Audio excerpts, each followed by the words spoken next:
লাবণী আর রনিতের বিয়ে হয়েছে 2 বছর হচ্ছে। ভালোবাসা করে তারা বিয়ে করেছিল, অবশ্য বাড়ির লোকের অমতেই। রনিতের বাবা মা নেই, কাকার কাছে থাকে। রনিতের বয়সও বেশি না, সংসারেও তো মন নেই। মধ্যবিত্ত পরিবার তাদের। লাবণীকে নিয়ে কোনোভাবে চলে যায়। লাবণী বাড়িতে কাজ করে আর রনিত জামা কাপড়ের দোকানে কাজ করে। সব ঠিকঠাকভাবে চললেও রনিতের একটা বাজে অভ্যাস হলো, সে আইপিএলে টাকা লাগায়, এক কথায় জুয়া খেলে। যা ইনকাম করে তার সবটাই বলতে গেলে এই আইপিএলের পিছনেই লাগিয়ে দেয় সে।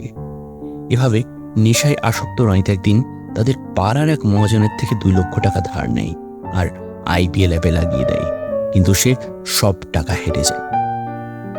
লাবণী তার প্রতি খুব অসন্তুষ্ট হলেও ভালোবাসার কারণে তার 2টো চুড়ি আর একটা হার সে রনিতের হাতে তুলে দেয়, যেটা সে নিজের সেলাইয়ের কাজ করা কষ্টের টাকা দিয়ে বানিয়েছিল।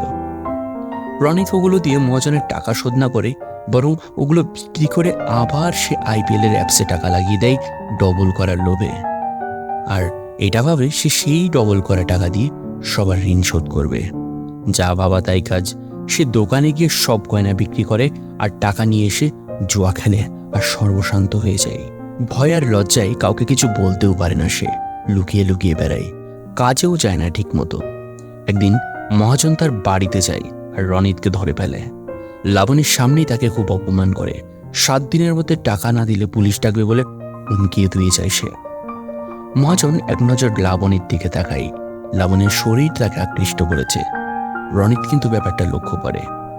4 দিন কেটে যাওয়ার পর টাকার ব্যবস্থা না করতে পেরে সে লাবণীকে বলে সে যেন তাদের ভবিষ্যতের কথা ভেবে মহাজনের সাথে সময় কাটায়, এইভাবে ঋণও পরিশোধ হয়ে যাবে। লাবণী রনিতকে কষিয়ে এক চড় মারে, কাঁদতে কাঁদতে ঘরে চলে যায়। কিন্তু তখনই মহাজনের কল আসে আর নিজের ভালোবাসার মানুষটার কথা একবারও না ভেবে পুলিশের ভয়তে সে লাবণীর শরীরের বদলে তাকে ছেড়ে দেওয়ার কথা জানায়। মহাজন কিন্তু এতে বেশ খুশি হয়ে যায় এবং তা সত্য মেনে নেয়।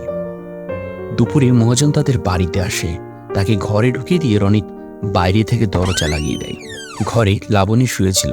প্রথমে অবশ্য সে কিছু বুঝতে পারেনি, পরে তাকিয়ে মহাজনকে দেখে সে চিৎকার দেয়, কিন্তু মহাজন তাকে জোর করে আর লাবণীর মুখ চেপে ধরে তার ঋণের টাকা শোধ তুলতে থাকে।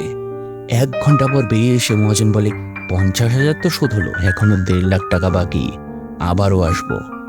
এইভাবে চলতে থাকে মহাজনের আসা যাওয়া আর শোধ হতে থাকে ঋণের টাকা।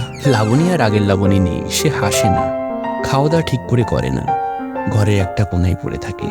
রনিত কাজে যায় আর ঘুরে বেড়ায়। জুয়ার নেশা তার এখনো কাটেনি। এত কিছুর পরেও সে নিজের বাজে অভ্যাসটাকে বিন্দুমাত্র পাল্টাতে পারেনি। মহাজনের টাকা একদিন পুরো শোধ হয়ে যায় আর সেদিনই লাবণী বিষ খেয়ে আত্মহত্যা করে আর একটা চিঠি রেখে যায় রনিতের জন্য। রনিত খবর পেয়ে পাগলের মতো ছুটে আসে আর লাবণীকে জড়িয়ে ধরে কাঁদতে থাকে। চিঠিটা সে হাতে নিয়ে পড়ে। লেখা ছিল, আমার তুমি ছাড়া কেউ ছিল না, বাবা মা সবাইকে ছেড়ে আমি তোমাকে ভালোবেসেছিলাম। তুমি তোমার সাথে আমাকে অন্যের হাতে তুলে দিলে রনিত। আমার সব শেষ হয়ে গিয়েছিল প্রথম দিনেই, কিন্তু তোমাকে ভালোবাসি, তাই তোমার সব ঋণ শোধ না হওয়া পর্যন্ত আমি চুপচাপ সবকিছু সহ্য করে গিয়েছি। ভালো থেকো, তোমাকে ঋণ মুক্ত করে দিয়ে যাচ্ছি। ইতি, তোমরা লাবণী। রনিত আরো জোরে জোরে কাটতে থাকে আর নিজের ভুলটা বুঝতে পারে। এভাবেই শেষ হয়ে যায় কত রনিত আর লাবণীর সংসার।